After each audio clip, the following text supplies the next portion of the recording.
gesture here, and then I kind of move my fingers in like as if I'm re-gripping the coin. They grab my wrist. I've got this just sticking out right here. Okay, they're grabbing my wrist.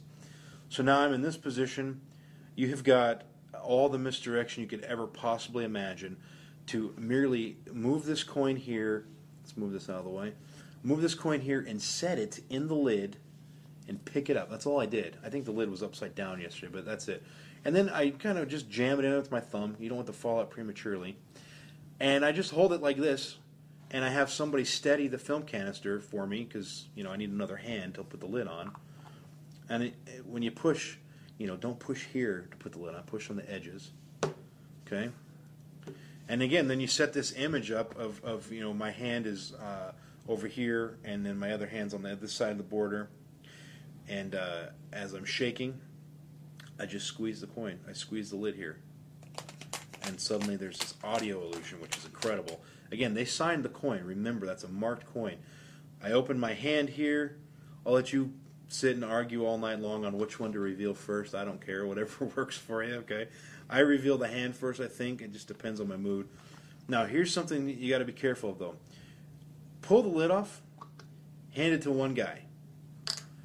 Show the guy who marked the coin his coin. He'll see his mark there. Dump that into his hand. Hand the canister to somebody else. You don't want the guy with the coin holding the lid, because it wouldn't take very long for him to go, I wonder if that fits in there. Okay? But everything is examinable independently.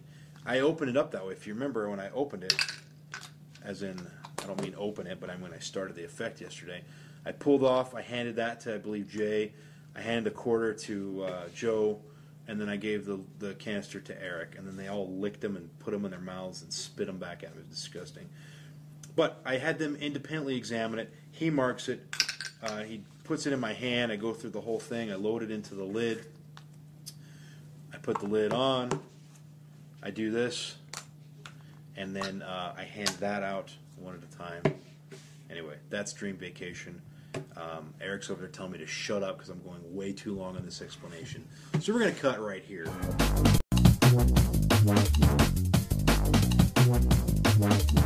Here we go. Here's the explanation. What it is, it's a string that pulls up the card on a little prop inside my jacket, and it runs all the way down under my jacket right here. What it is, it's a, I'll show you here. Here's the idea. This is a water bottle cap that I put electrical tape on it just to make it black. I attach a thread to it, tape it, glue it, scotch tape it underneath. I use a safety pin here to hold it in place, and it runs all the way up to the rim of your pocket. I put it a little bit out. I don't know if you can catch that. I pull a little bit out here so you can see it, and I use purple thread instead of black just to make a little difference. And basically what actually pulls it up is just a piece of folded cardboard. This is what it is. A piece of folded cardboard. Black is obviously better. And I puncture a little hole right here. Goes in the back, and I just scotch tape it. And you can actually see the needle. It's still stuck in there. I just stick it in the crevice of the V. And that makes the V not fold completely, so you don't miss in your pocket. So basically what you do is you get a length of thread. Very easy. This takes less than 3 minutes to do. You take a length of thread. You thread it on a needle. Let's be honest. You ask your girlfriend, your wife, or your mom to thread it on the needle. And you attach it to the cap. It runs all the way up your jacket. And you're going to poke the needle out. And you're going to see where about it goes. It's best not to have it out the pocket. Just at the rim is fine. Even if it's out, they won't see a thing. So the gimmick is inside your pocket, and it stays open. Okay, so you take it out. The needle's attached to the thread. Put the thread in the fold. Scotch tape everywhere.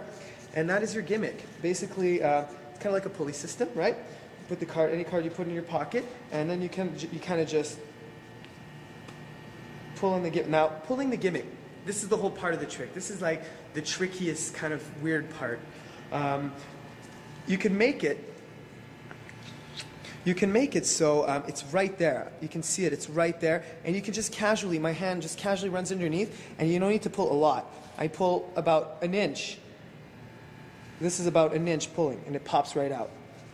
Okay? You can make it pop fast. You can make it pop and the cool thing about it is it's very versatile. You can make anything pop out. I used gum in the performance because we thought it would be kind of cooler than to have a card and duplicate.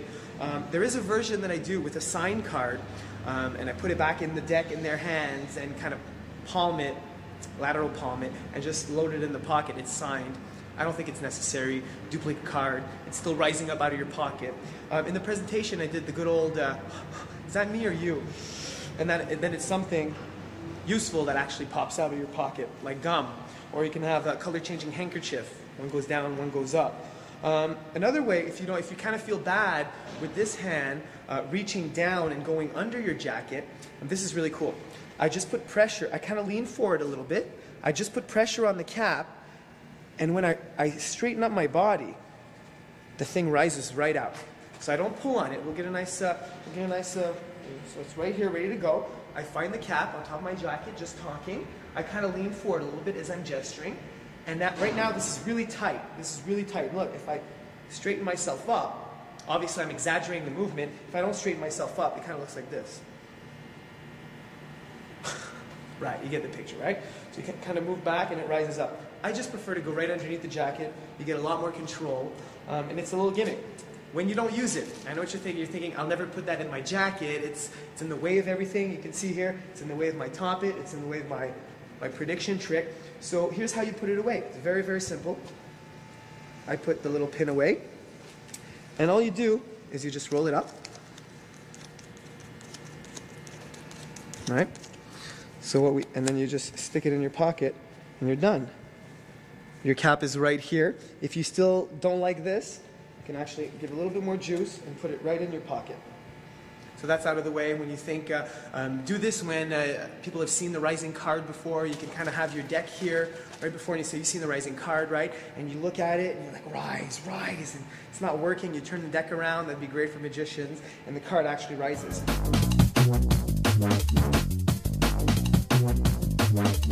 Now, being a magician, I am a bit of a geek, but I don't play chess. I'm not that geeky. Although this trick is called kingside castling. I've only heard that term. My dad's a chess player. So here is what you have for this one. This one's kind of weird. You've got some blank-backed cards here. You got 3 kings that are blank-backed. Okay, no backs. And you can buy a blank-backed deck at your whatever magic dealer you use. Then you have a regular blank face, which you can also buy a blank face deck. And then you've got a regular king, which is the one that's missing from here. Okay, so you have a full set of kings. 3 of them don't have backs. Okay, the setup is just that. Okay, the 3 blank ones here, the blank face here, and then the king here. This is the only real card. However, this one's sort of real because it is examinable. Okay.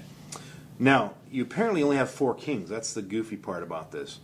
What I do is, I don't remember what I do. I display the kings. Yeah, okay. I display the kings, and I just say, you know, okay, my pattern with this is kind of silly. Like, it's all about the magician, and my favorite card is the king of spades, and my favorite color is blue. So what I do is I show the 4 kings. And then I say, this one's my favorite one. Now, I've got a double here, by the way. I square it up, and I say, can you sign your name right here? Okay? And then I grab the double, turn it over, and I just place it underneath the deck here. But you'll note my fingers are about to pull that card back, okay, in just a minute. So I'm going to square that back up here. So they just sign it. I say, now blue is my favorite color. I put it here. About ready to do that move. I ask them to hold their hand out, and then right as I say hold your hand out, I say, actually, can you just give me a finger instead of a hand? And that's just a little bit of misdirection. At that same moment, I grip right here on the corners of the face-up card, and I pull that card in. It stays very square. If you even flash a little bit, you'll mess this up. So as I do that, then I push it there. Quick background, it's based on Dan Harlan's effect, Deja Voodoo, which is great. He uses a principle with a two-way out, the old six force principle with voodoo dolls, and then a two-way out. And then what's great about this is with this handling is that you don't have to spell, you don't have to, very rarely do you have to count also. Like in the performance I had to count to 1, but the most 2 common numbers named are, I think, the strongest, 3 and 4, which we'll get to that. I bring these out as a stack. First off, Visa card. You'll notice with the prices, the 2 force ones are going to be the cell phone and the sunglasses. It's $19 and $16. That means this can be either $16 or $91, the Visa card. So, and what's great is the dollar signs look the same and the dots, they look the same no matter what. So that really kind of sells the image of this being a prediction and only one number. So, so I like that. Now, I also had 16 and 91 are kind of strange numbers. So I have everything kind of odd numbers. The only real common number I kind of have is 10 for a CD. And then DVD player 54, iPod, 212. You can use your own objects, own prices, whatever. But 2 of them need to be 16 or 91, or any number that can be reversed. And so here's the setup. I have these all together and this on top. And I come out with a little gag. Hey, it's my Visa card. Gets little chuckles, kind of groans. But it's great because it gets really low expectations, and then it's this really impossible thing for lay people. So I set that down, and I say, that's a Visa card. Like all Visa cards, it has a limit, blah, blah, blah. You saw it in the performance. I deal these out, and you want the 2 force cards to, and you're just kind of moving these around.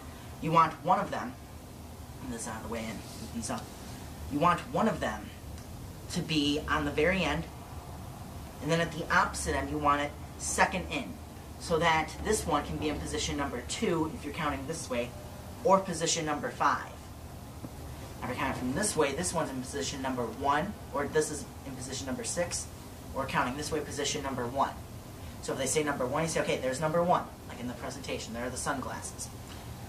If they say 2, I say, okay, well, let's count it off, 1, 2. If they say 5, I say, okay, let's count it off, 1, 2, 3, 4, 5, and I slide it forward. 6, same thing, okay, let's count it off, 1, 2, 3, 4, 5, 6. Got that. And an important thing to say about this is to say, now I don't want you to just pick, since my Visa card does have a limit, I want you to pick one of these because you like it or because it's the most expensive. Therefore, to make this completely random, just name a number from 1 to 6. And so that's how you get around. That's how you get around that. So now with 3 and 4, this is great. If they say 3 or 4, you say you're sure. You say okay, great, because on the backs I've actually numbered the cards 1 through 6, and this is a line straight from Dan Harlan. Now it doesn't matter what order we have them in because they're all mixed up, and it's obvious because you just laid them out. Seemed like you were just putting them down, making this, again, seem completely random and completely fair. So you don't have to count and you don't have to spell, which is great. I love that about this. And I always add the line of, but you chose number which one again? As if I've forgotten, as if that sells that. If they were to name 5, I would have done the exact same thing. And saying, which one did you choose again? They say 3. I say 3, correct. Now, again, which one did you get? The cell phone. Now, I never draw attention back to the $16. I say you could have gotten the iPod for $212, the Harry Potter book for $22, but you went for the cell phone. Now, you gotta know how to flip this over. It's real easy for me. Going from you guys at home, this is how you would be looking at it if I was your spectator and you were performing. I flip it like this, like an old pair of sunglasses for 16. Because that's how you kind of, flip up with the glasses, those old glasses. That's how I remember that. And then for a cell phone, I open a cell phone like that. Same thing with that.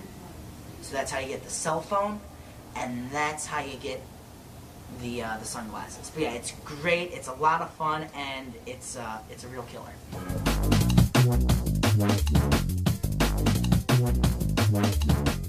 I call this trick Shy Guys. The patter I give it in the routine is the truth. I guess some of you recognized Guy Hollingsworth in The World's Greatest Magic in 1996. He did the most amazing twisting the aces visually. Gary Willett put him on because he's got a tape